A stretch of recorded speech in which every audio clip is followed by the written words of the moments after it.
So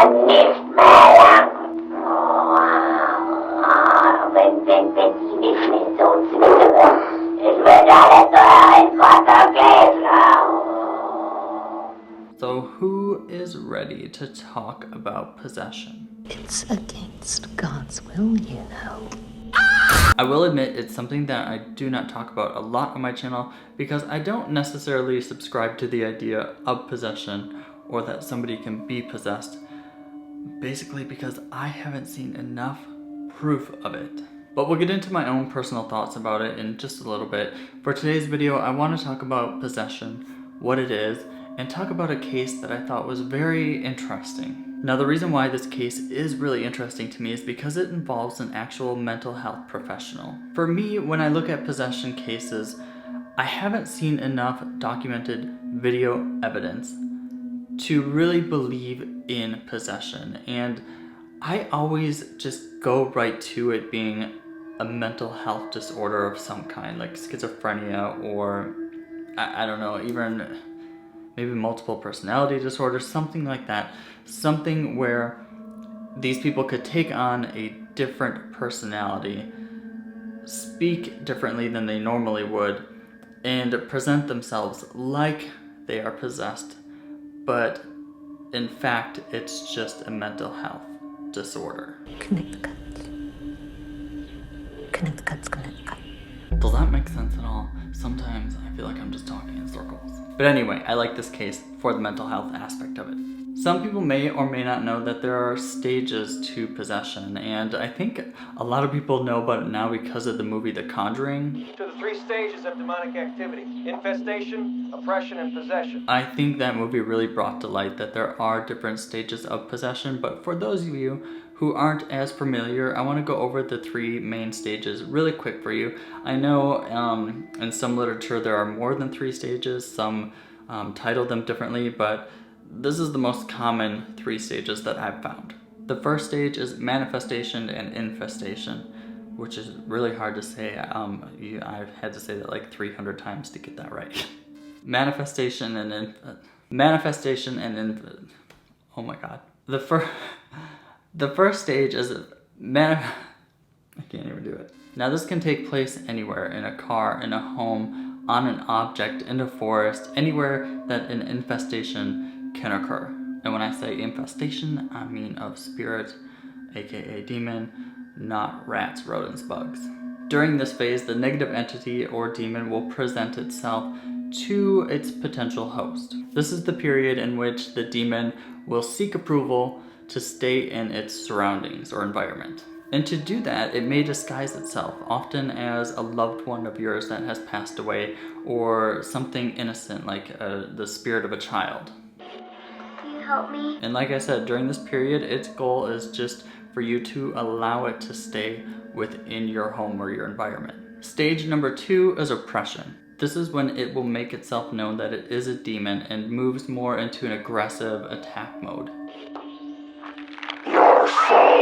This is when the potential host is likely to be harmed both mentally and physically. The whole point of this stage is to break down its potential host. It wants to break down your will to live, your will to survive. It causes physical harm like being bitten or scratched, and then harm to your mental health as well, a lot of times leading to depression. And then stage 3 is the actual possession. And this is when the demon moves into the host and starts to take over their actions.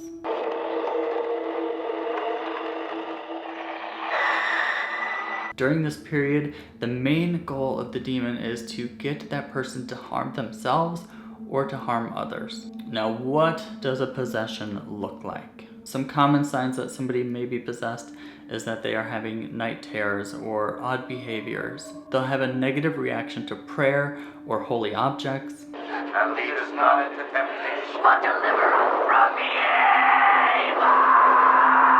evil! They'll speak in a different voice. Their personality is different. Sometimes the host may develop new abilities and be privy to supernatural knowledge. And when I say supernatural knowledge, I mean almost like psychic information. So if they're around somebody, they start to know things about the person that they're with, without ever being told that information. Now, if somebody is possessed, a common way to get rid of the demon is through exorcism, and that's what happened in this next case that I'm about to tell you about. So Dr. Richard Gallagher was a board-certified psychiatrist and was teaching at Columbia and New York Medical University when he got a referral about a woman who was possessed. This is the first referral that he had gotten of this kind. This is what introduced him to this supernatural world, and I believe he's been involved in it ever since. Dr. Gallagher got the call because a woman went to her priest and said that she was being attacked by a demon and needed help. Now the priest referred her to an exorcist, and the exorcist called Dr. Gallagher to get a medical consult or like a psych eval done on her to see if it was a mental health disorder or if she really was being possessed. So Dr. Gallagher agreed to meet with this woman. He calls her Julia. I don't think that's her real name. I think he wanted to keep her real identity a mystery. So for the purposes of sharing her story, he calls her Julia. The first time that Dr. Gallagher met with Julia, she was wearing dark black clothing. She had dark black eye makeup, and she claimed that she was being attacked by a demon. She also claimed that she was the queen of a satanic cult. I didn't even know that cults had a queen, but I've never been in one, so there very well could be a queen.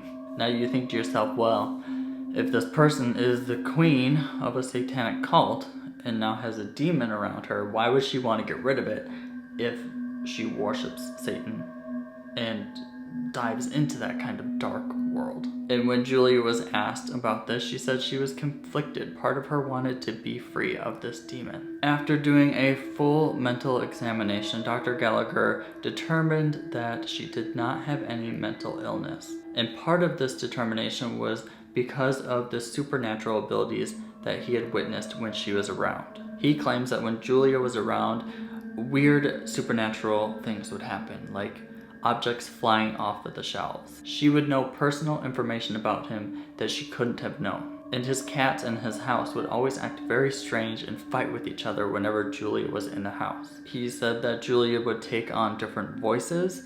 One was a very low, deep voice, another one more high-pitched, and even one that would speak only in Latin. And even when Julia wasn't around, the demon would still make its presence known. There was a time that Dr. Gallagher was on the phone with her priest, and even though she was, miles and miles away, in the middle of their phone call, they heard one of Julia's demonic voices in the background of the call. After he put Julia through the mental health examinations and experienced what he did, they all decided to move forward with an exorcism. Multiple exorcisms took place, but unfortunately Julia was never freed from the demon because she decided to stop coming to the exorcisms. Part of her liked the new abilities that she had developed. After Julia stopped showing up to her exorcisms, Dr. Gallagher didn't hear from her for a long time. It wasn't until about a year afterwards that Julia finally called him. Unfortunately, during that call, Julia told Dr. Gallagher that she had been diagnosed with cancer, and Dr. Gallagher asked if she wanted to retry the exorcism. She said she would give it some thought, but Dr. Gallagher never heard from her again. So let's discuss this a little bit. Now, personally, this is just my beliefs, my thoughts, and my opinions. Everybody is entitled to their opinions. I will not attack you for your opinions, so please don't attack me for mine. I don't believe in demons. I don't believe in possession. I do believe there are negative energies and spirits out there, but I don't necessarily subscribe to the idea of some type of demon that has never walked in human form and has horns and serves under the devil. I just don't believe in that. I like to entertain a lot of ideas, and I do entertain the idea of possession, but I don't believe in something until I've seen enough evidence of it. Now, the case that I just told you about happened in 2008, and in 2008, cameras were readily available. So if somebody were around somebody that was possessed, that was talking in different languages, different tones of voices, things were flying off the shelf next to them, why wouldn't you catch this on camera, especially during an exorcism? Now, I fully understand, being an investigator, that it is hard sometimes to catch this evidence on camera because a lot of times stuff happens when you're not expecting it to. I totally get that. But in this case, when you're going in to perform an exorcism, you know that something potentially could happen. So if you're going into a situation where you know something could happen, why wouldn't you film it to have proof? And now I've seen all these videos of people falling down in church and shaking, and like, I don't buy that. I think it's more of a mental disorder. I think it is something that people really believe in, and that thoughts and belief make it real to them, but I don't think they are really possessed by a demon or the devil. Again, I'm not saying that possession does not exist. I'm saying that I haven't seen enough video evidence of it.